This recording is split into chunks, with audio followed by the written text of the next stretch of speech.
Hello all. Night 11 అయితే అయిందనమాట. విజయవాడలో ఉన్న ఈట్ స్ట్రీట్‌కి అయితే వెళ్ళిపోతున్నాము. ఆల్రెడీ మా హస్బెండ్స్ పడుకున్నారు. లేపి మరీ తీసుకెళ్ళిపోతున్నామనమాట.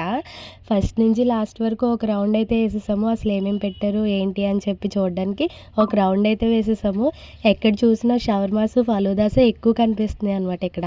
అసలు ఖాళీ కూడా లేవు ఆ ప్లేసెస్‌లో. ఫస్ట్ అయితే మా మేనకోడలికి ఇప్పించిన తర్వాత తిందామని అనుకున్నాము. తనకి ఏం కావాలని అడిగితే ఇలాగా ఐస్ క్రీమ్ కావాలంది. Chocolate ice cream. సరే కదా అని ఫలూదా పాయింట్ దగ్గరికెళ్ళి చాక్లెట్ స్కూప్స్ అయితే తీసుకున్నాము ఒక 2. అక్కడి నుంచి షవర్మా పాయింట్ దగ్గరికి వెళ్ళాము. ఆ షవర్మా పాయింట్ పేరు ఏంటంటే చార్కోల్ షవర్మా అంట. అక్కడ నేను కాజు చికెన్ షవర్మా ఆర్డర్ చేశాను. టేస్ట్ అయితే అసలు వేరే లెవెల్. చాలా బాగుంది. నాకైతే బాగా నచ్చింది. ఎవరైనా వెళ్తే అక్కడికి ఒకసారి అది ట్రై చేయండి. అలాగే కబాబ్స్ దగ్గరికి వచ్చాము ఫైనల్గా. Chicken kebabs, fish kebabs order చేసాము. ఒక 4 స్టిక్స్. కబాబ్స్ అయితే చాలా స్పైసీగా ఉన్నాయి. ఒక పక్కన కాలిపోతుంది, ఒక పక్కన నోరంతా మండిపోతుంది అనమాట. సరే నేను తింటుంటే కుక్కపిల్ల అయితే వచ్చింది. దాన్ని కూడా ఒక 2 పీసెస్ అయితే వేశాను.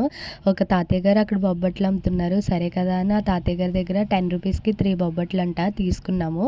ఇంకా తీసుకున్న బొబ్బట్లు కూడా అక్కడే తినేసామన్నమాట. టైం అయితే 12:30 అయిపోయింది. ఇంక ఇంటికైతే వెళ్ళిపోతున్నాము. Thank you so much for watching.